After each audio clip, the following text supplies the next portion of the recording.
Hi folks, welcome to a video on parallelograms. This is section 5.2 and 5.3 in our textbook. So let's get started with some notes. First of all, by definition, a parallelogram is a quadrilateral with both pairs of opposite sides parallel. So that is one of the characteristics of a parallelogram that we will use today. Let's talk about all of them. The first one we just talked about, if you have a parallelogram, then you know that opposite sides are parallel. That's using the definition of parallelogram. The second characteristic is that opposite sides are congruent.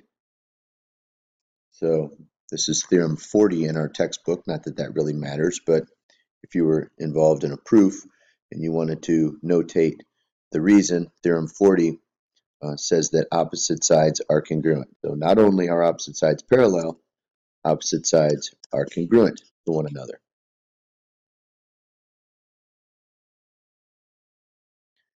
Next characteristic, theorem 42 tells us that opposite angles are congruent. So given that we have a parallelogram here, then I can make the statement or draw the conclusion that the angles opposite one another are congruent to one another.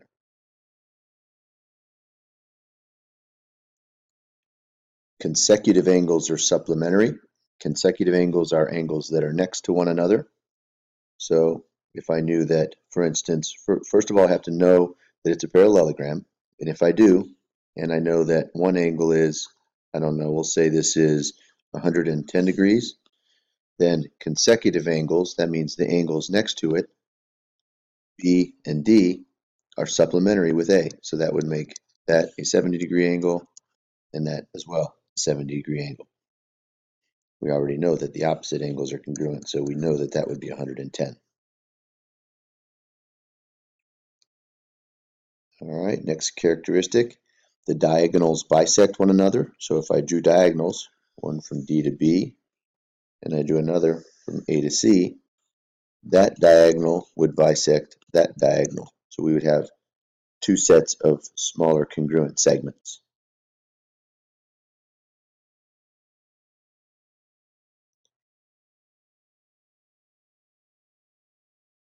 Another theorem is that if we have three or more parallel lines that are cut by a transversal and they create congruent segments. So let's look at this example here. We have three parallel lines, A, B, C, D, and E, F. These are all parallel to one another. And I know that this transversal here cuts these into congruent segments. Then I can conclude that any other transversal drawn through these three parallel lines will create more congruent segments. So if you know these two segments are congruent, then you can conclude that those two are congruent as well. So let's use the information that we just talked about, parallelograms, to solve a problem. So let's say we have a parallelogram here, and we have this information drawn, we have diagonals drawn, and then we can think back to our information that we just discussed, and the diagonals bisect one another. So if that's the case, then I can set up some equations. I can state that, let me get my pen tool here. I can state that x, that length, is congruent to that length, equals y plus 2. And by the same token, that length and that length are congruent. So I can say y plus 10 equals 2x minus 8. So I have an x and a y. I have two equations. I have a system of equations that I can solve using one of the various algebraic methods. I can use elimination, substitution. Graphing probably wouldn't be the smartest way to go. I would probably go with substitution here because we have one of our equations already solved for one of our variables. So I'm going to take this information for x and I'm going to substitute it over here into the other equation and then solve for y. So y plus 10 equals 2 times y plus 2 now instead of x minus 8. Now I'm just going to solve this equation, distribute the 2, y plus 10 equals 2y minus 4. I'm going to subtract y from both sides, add 4 to both sides, and I have y equals 14. I can use that, substitute it back in over here into the first equation to find my x. X is now 14 plus 2. So I have an x, I have a y, and I can use that information to answer the questions. What are km, so we want the entire diagonal length, and ln? Well, I can put my 16 in. Let's switch colors here. X is 16, so that's 16. This segment here is y plus 2, 14 plus 2, also 16. I expected those to be the same. So I can say that L to N is 16 plus 16, or 32. And then my other segment, I can put my 14 in here. 14 plus 10 is 24. And then 2 times my x, 2 times x is 32, minus 8 is also 24. Those worked out, I expected that. So my km segment is 24 plus 24, or 48 units long. So originally we said that if we had a parallelogram, then we had these characteristics that we knew held true for all parallelograms. This slide of notes is the converse of each of those. So in this case, we don't know that we have a parallelogram, we just know that it's a quadrilateral, and then these defining characteristics are going to allow us to conclude that it's a parallelogram. So again, each one of these are going to be the converse of one of the notes from the previous slide.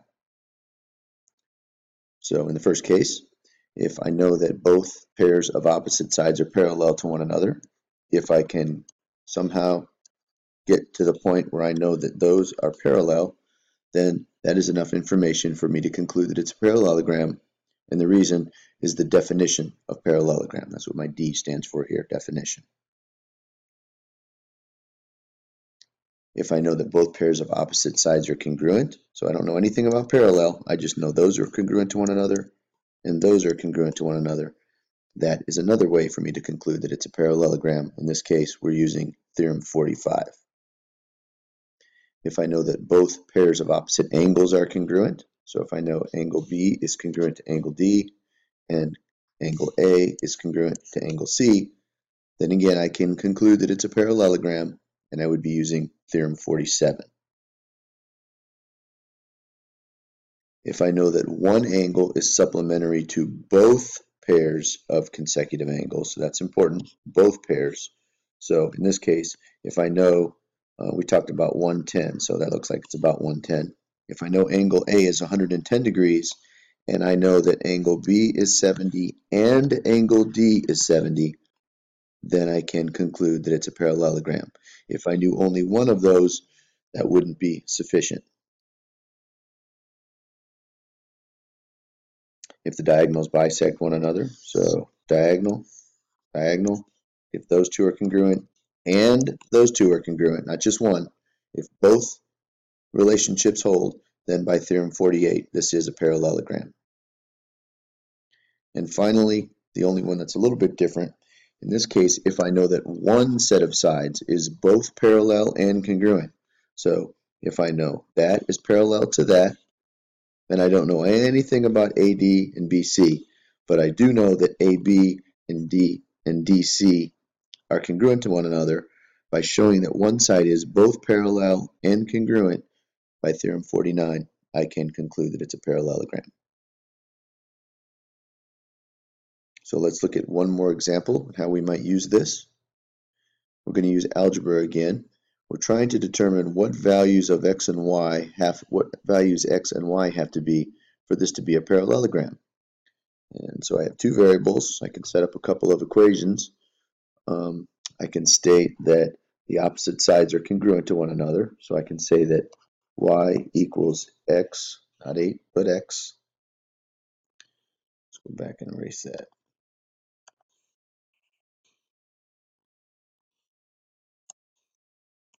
x plus 2, and I can say that 3x minus 5 equals 2x plus 1.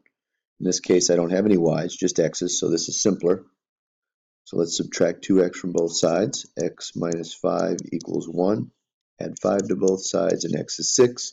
And then I can take that, plug it in here to get my y. Y equals my 6 now, plus 2. Y equals 8. So in order for this to be a parallelogram, x has to be 6 and y has to be 8. If I wanted to verify this, I could plug 6 in. 3 times 6 would be 18, minus 5 is 13, and then 2 times 6 is 12, plus 1 is 13. That worked out. And then x plus 2, 6 plus 2 is 8, and then we just determined that y was 8. So by checking my work, I see that both pairs of opposite sides are congruent to one another. All right, so I hope this helps. Ask your teacher lots of questions, and good luck.